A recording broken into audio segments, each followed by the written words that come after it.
아산시는 사실상 그 패시브의 명실상부한 그런 도시입니다. 행정복지센터를 전국 최초로 패시브 그 건축 기법을 도입해서 건축을 했고, 그래서 저희랑 한국 패시브 협회가 동조하면 될 거라고 생각해서 이렇게 선정이 되었습니다.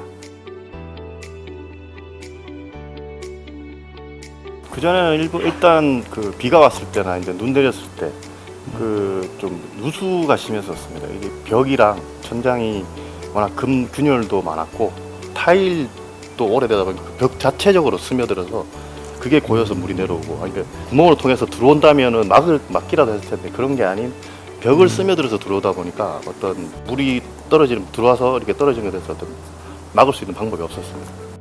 실내 온도를 들어가지 않는 부분은 그 온도나 습도 조절이 아예 안 되기 때문에 그 뭐 구석에 있는 그 곰팡이나 이런 거는 저희들이 주체할 수 없는 정도로 좀 심했었습니다. 그래서 눈에 보이는 뭐 곰팡이는 닦기라도 하지만 벽 자체를 스며들고 전체적인 어떤 스펀지가 물에 좀 적셔져 있는 느낌이라 해야 되나? 그런 느낌이었기 때문에 여름에도 솔직히 말하면 온도를 틀었어요.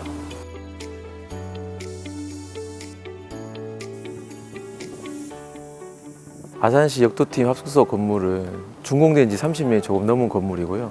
건물의 외부도 콘크리트 구조의 조적벽으로 이루어져 있고, 자주 띄는 정면과 측면은 타일 마감, 그렇지 않은 벽면은 시멘트 몰탈 마감으로 되어 있었는데요. 그리고 심지어는 타일들이 일부 탈락되고, 그리고 30년 동안 계속 보강되는 설비 배관 공사들 때문에 건물의 곳곳에 타공이 되어 있었고, 배관들이 어지럽게 정돈되지 않은 상태에서 있는 총체적인 문제점들이 많은 건물이었습니다. 특히 이제 장마기나 비가 많이 내렸을 때는 이 건물이 많은 습기를 머금고 건조되는 현상들이 계속 끊임없이 반복되다 보니까 건물의 벽체가 사막화 현상으로 강도를 잃어버린 상태였습니다.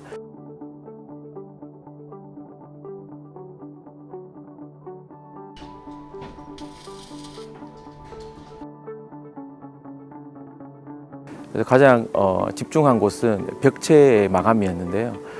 기본적으로 단열 성능이 떨어져 있는 이 건물의 단열 성능을 확보하고, 건물 내부에 환기 시스템과 열애수 장치 시스템이 작동되기 때문에 기밀함을 잡아내야 되는 과제가 있었습니다.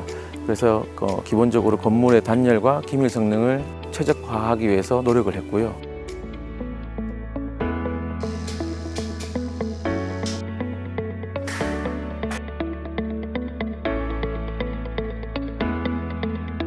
현장 패널을 설치하는 부분에서는 패시브 건물이 갖춰야 될 가장 기본적인, 그러니까 단열과 방수, 기밀층이 안 끊기고 전체 건물을 다 감싸야 된다는 것이 가장 큰 부분이고요. 조인트 부분이 어떻게 완벽하게 단열하고 기밀층이 안 끊기고 연결이 돼서 전체 건물이 내부로 감싼 것 마냥으로 완벽한 기능을 할 수 있는지, 그걸 구현하는 게 가장 큰 숙제라고 봅니다.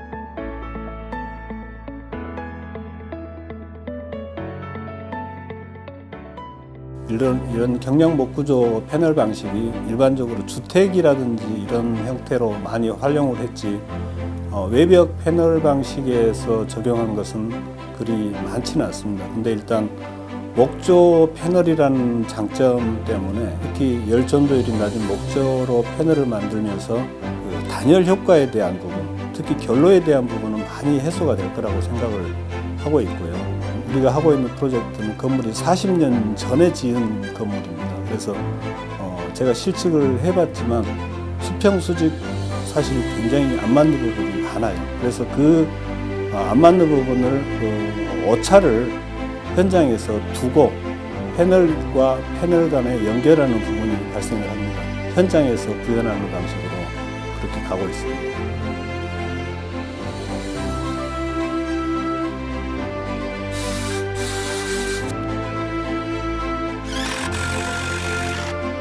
(30년) 동안 건물이 상당한 사막화 현상으로 벽체의 강도가 약해져 있었기 때문에 건물의 외피를 보강하고 완전한 외단열을 구현하기 위해 건식 패널을 적용하였고, 이때 기존 벽체와 단열 패널 사이에 통기층이 생기지 않도록 완전히 밀폐시켰습니다. 인선에 할 수 있으면 미리 챙겨서 하고요. 그리고 기능사가 끝나면 바로 이제 할 수 있는 거로. 발코니 부분은 먼저 철거하는 방식도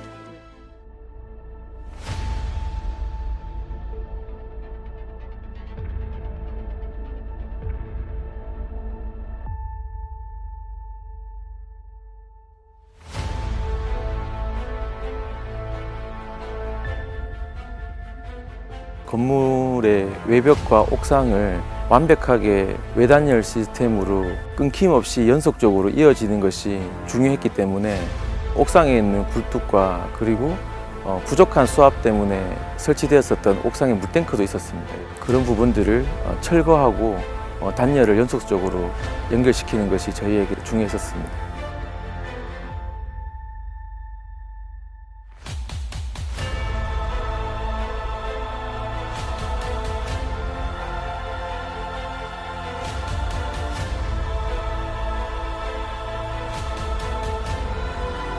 저희가 건물 설계 전에 옥상의 우레탄 방수가 심각하게 훼손이 되어서 옥상 방수에 문제점을 안고 있었는데요. 건물의 단열 적용을 벽체 외단열에 맞추어서 옥상도 외단열 시스템을 적용을 해서 방수와 더불어서 단열 성능을 확보하였습니다.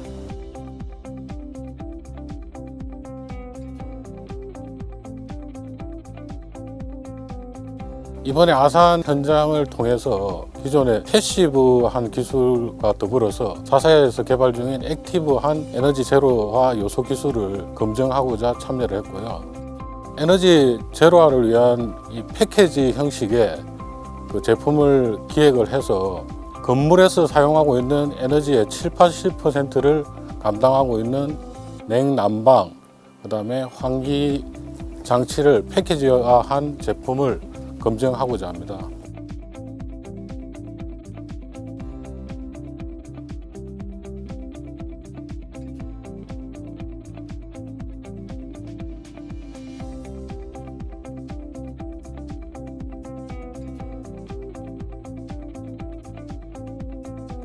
전 건물 같은 경우는 워낙 외풍도 심하고 겨울 같은 경우는 아예 바깥의 온도와 그 실내에 있는 복도의 온도가 그렇게 차이가 안 날 정도로 실내 복도 같은 경우는 온도가 그만큼 많이 낮았습니다. 근데 지금 같은 경우는 아예 이제 그 문을 들어가는 순간부터 어떤 온도 차이가 확실히 날 정도로, 그리고 어떤 그 좀 포근한 느낌과 쾌적한 느낌을 확실히 가질 수 있을 정도로 많이 느꼈습니다. 오전 훈련 끝나면 씻고, 오후 훈련 끝나면 씻고, 자기 전에 목욕하고 또 샤워하고, 개인적으로 샤워하는 사람이 있는데 선수 6명이 있는데 쓰는 데서는 문제가 없습니다. 그 훈련하고 좀 몸이 좀 안 좋은 상태에서 오더라도 따뜻한 기운이라는 것 때문에 컨디션 조절이라든지 선수들의 회복 능력에 있어서는 제가 볼 때는 아주 좋은 효과를 발휘한 것 같습니다. 직접 사용하시는 선수단 여러분들의 의견을 들어보니 예전보다는 훨씬 더 쾌적하게 공간을 사용할 수 있다고 하셔서 그런 측면이 좋은 것 같고요.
지금 이제 공공 건축물 중에는 그 보건지소 부분들이 그 노후가 많이 됐습니다. 그래서 이번에 한 역독팀 숙소를 기반으로 해서 저희도 이제 공공시설물, 소규모 건축물을 좀 확대할 에너지 정책을 지금 수립하고 그렇게 앞으로 나갈 계획입니다.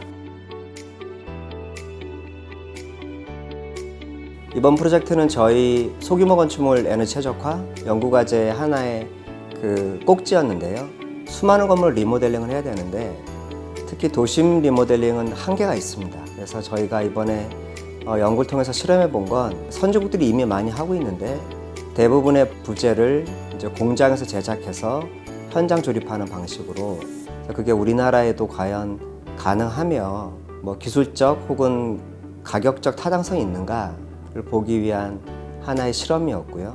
물론 과정 중에 많은 어려움이 있었습니다만 그래도 결과가 예상치만큼은 나온 것 같아서 매우 만족하고 있습니다.